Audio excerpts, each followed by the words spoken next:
ఈరోజు ఉమ్మడి మహబూబ్నగర్ జిల్లా స్థాయి అవుట్సోర్సింగ్ ఉద్యోగస్తుల ఆత్మీయ సభ మహబూబ్నగర్ జిల్లా కేంద్రంగా గాయత్రి ఫంక్షన్ హాల్లో నిర్వహించడం జరిగింది.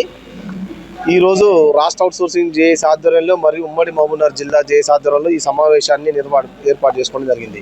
ఈ యొక్క సమావేశం యొక్క ముఖ్య ఉద్దేశం, ఈ సభ యొక్క ముఖ్య ఉద్దేశం, గత 2 సంవత్సరాల నుండి కూడా మేము ప్రభుత్వానికి అనేక రకాలుగా నివేదికలు ఇచ్చినాం, అనేక రకాల ప్రోగ్రాం చేసినాం, ధర్నాలు చేసినాం, అనేక నివేదికలు ఇచ్చినాం, ర్యాలీలు చేసినాం. కానీ ప్రధాన ఎజెండా ఒకటే, ఈరోజు ఏజెన్సీ విధానాన్ని అనేది పూర్తి స్థాయిలో ఎత్తేసి ప్రభుత్వమే ఒక కార్పొరేషన్ ద్వారా సమాన పనికి సమాన వేతనం ఇవ్వాలని చెప్పి మేము మొట్టమొదటిసారిగా ప్రభుత్వాన్ని మరొకసారి డిమాండ్ చేస్తూ ఉన్నాం. ఇక ఏజెన్సీలు ఇప్పుడు ఐఎఫ్ఎంఎస్ విధానం ఒక కొత్త విధానాన్ని తీసుకొచ్చి మరి ప్రతి ఒక్కరి డేటా మరి దొంగ లెక్కలు చూపిస్తూ మరి ఇప్పుడు ఇంతవరకు ఆ లెక్కలు ఉన్నటువంటి వాటి మీద కూడా మరి ప్రభుత్వం ఇంతవరకు ఏ చర్యలు తీసుకోలేదు. రాబోయే రోజులు కూడా వాటి అధికారుల మీద ఏజెన్సీల మీద చర్యలు తీసుకోకపోతే మేము మరొకసారి ఉద్యమించి ఆ లెక్కలన్నీ బయటికి తీసి ఏజెన్సీలను అధికారులని జైలు పంపించే విధంగా మేము ఖచ్చితంగా పోరాడతాం. అదేవిధంగా ఈ రాబోయే మార్చి వరకు మాత్రమే ఏజెన్సీలకు రెన్యువల్స్ ఉన్నాయి. ఇక మీరు కనుక మళ్ళీ ఈ సంవత్సరం కనుక మరొక కారణాలు చెబుతూ ఏజెన్సీలను కనుక ఈసారి మార్చి వరకు కార్పొరేషన్ ఏర్పాటు చేయకుండా రెన్యువల్స్ కనుక ఇస్తే మేము అనుకున్న 2 లక్షల మంది అనుకున్నాం, మీరు చెప్పినట్టు 5 లక్షల మంది అగ్నిగుండం లాగా తయారయ్యి ప్రభుత్వాన్ని ఏ రకంగా అనేక రకాలుగా ముప్పు తిప్పలు పెట్టడానికి మేము ఈరోజు సిద్ధంగా ఉన్నాం. ఇవాళ మాకు ఆత్మగౌరవం లేకుండా కడుపులు కాలుతూ ఉన్నాయి. ఇవాళ ఒక ఎమ్మెల్యేలకు ఎంపీలకు మీరు 1 నెల జీతం ఆపి చూడండి. ఇవాళ ఒక్కొక్కరికి 5 నెలలు 6 నెలలు ఇంకా స్టిల్లో ఐఎఫ్ఎంఎస్ పేరుతో చెప్పి జీతాలు ఇవ్వకుండా మాకు చిన్న చిరుద్యోగులు కడుపులు కాలుస్తూ ఉన్నారు. ఇది ఎంతవరకు సమంజసం? మీరు ఇవాళ ఒక్క జీవోతోనన్నా మీరు మమ్మల్ని తీసేయండి, లేదా 5 లక్షల మందినైనా తీసేయండి, మీరు ప్రభుత్వం ఎట్లా నడుస్తుంది మేము చూస్తాం.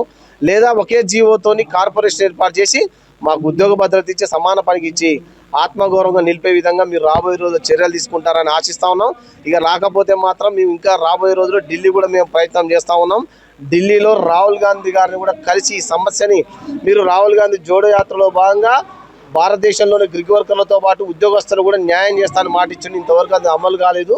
ఈ విషయాన్ని కూడా మేము రాహుల్ గాంధీ కూడా కలిసి ఇక్కడ జరుగుతున్న అన్యాయాలని అక్రమాలని మీరు ఏజెన్సీలతో గుమ్మెకైతే కళ్ళకు అద్దెగట్టిన ఢిల్లీ నడిబొడ్డును కూడా చూపిస్తామని చెప్పి ఈ సభావేదిక ద్వారా ప్రభుత్వానికి హెచ్చరిక జారీ చేస్తూ మా డిమాండ్లు కూడా నెరవేర్చాల్సిందిగా ప్రభుత్వాన్ని కోరుకుంటున్నాం. ఈ సమావేశ ఉద్దేశం ఏంటంటే అవుట్సోర్సింగ్ ఉద్యోగులు సంవత్సరాల తరబడి 20-25 ఏళ్ల నుంచి పనిచేస్తున్నారు ఈ ఉద్యోగాన్ని నమ్ముకొని. వారి జీతాలు తక్కువ, జీతాలు రావు, అనేక ఇబ్బందులకు గురవుతున్నటువంటి ఉద్యోగులందరం కూడా ఈరోజు మహబూబ్ నగర్లో అన్ని డిపార్ట్మెంట్లు, ప్రభుత్వ కార్యాలయాలలో పనిచేస్తున్నటువంటి అన్ని క్యాడర్లు, శానిటేషన్ వర్కర్ నుంచి వెళ్ళి డాక్టరు, సెక్రటేరియట్లో పనిచేసే పై అధికారి దగ్గర పనిచేసే ఉద్యోగి వరకు కూడా ఇలా ప్రతి జిల్లాలో సమావేశం ఏర్పాటు చేయాలనేటువంటి ఉద్దేశంతో ఈరోజు మహబూబ్ నగర్ జిల్లాలో ఏర్పాటు చేసుకోవడం జరిగింది. దీనికి గౌరవులు మన రాష్ట్ర JAC working president Surender Goud గారు, అదేవిధంగా జిల్లా అధ్యక్షులు కర్ణాన్ గారు దానికి ముఖ్య నాయకత్వం వహించి ఇలా ఉద్యోగులందరినీ కూడా ఈ ఒక్కచోటికి సమకూర్చినందుకు వారికి కృతజ్ఞత తెలుపుతున్నాం. అదేవిధంగా మా ఉద్యోగులందరూ కూడా అన్ని డిపార్ట్మెంట్ల నుంచి వచ్చేసి ఈ సభను విజయవంతం చేస్తున్నందుకు ప్రతి ఒక్క అవుట్సోర్సింగ్ ఉద్యోగికి పేరు పేరున హృదయపూర్వక ధన్యవాదాలు తెలియజేస్తున్నాం.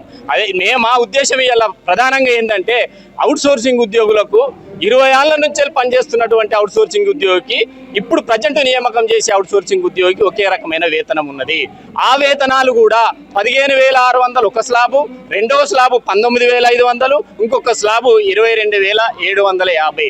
ఈ 3 స్లాబు సిస్టంలలో ఉద్యోగాలకు జీతాలు ఇస్తే ఈ రోజులల్లా 20,000 జీతంతో బతికే పరిస్థితి ఉన్నదా? ఈ ప్రభుత్వాలు ఎంత మోసం చేస్తున్నాయనంటే, ఈ ఉద్యోగులను ఎంత శ్రమదోపిడి చేస్తున్నాయనంటే, గత ప్రభుత్వము ఈ ఉద్యోగుల పేరు చెప్పి వచ్చేసింది. మళ్ళా ఈ ప్రభుత్వం కూడా ఏం చెప్పింది, మొత్తం మందిని మిమ్మల్ని రెగ్యులరైజ్ చేస్తాం, లేకపోతే కార్పొరేషన్ చేస్తామని చెప్పి మోసం చేసి ఇలా ఓట్లు దండుకొని ఉద్యోగులందరినీ కూడా, కుటుంబాలను కూడా నాశనం చేస్తూ ఈరోజు ప్రభుత్వాలు వెళ్తా ఉన్నాయి. ఒక్కొక్క ఎమ్మెల్యే, ఒక్కొక్క ఎంపీ, ఒక్కొక్క ముఖ్యమంత్రి గారు ఒక రోజు వాళ్ళ ఖర్చు ఎంత, వాళ్ళు కొన్ని లక్షల రూపాయల ప్రజాధనాన్ని వృధా చేస్తున్నారు.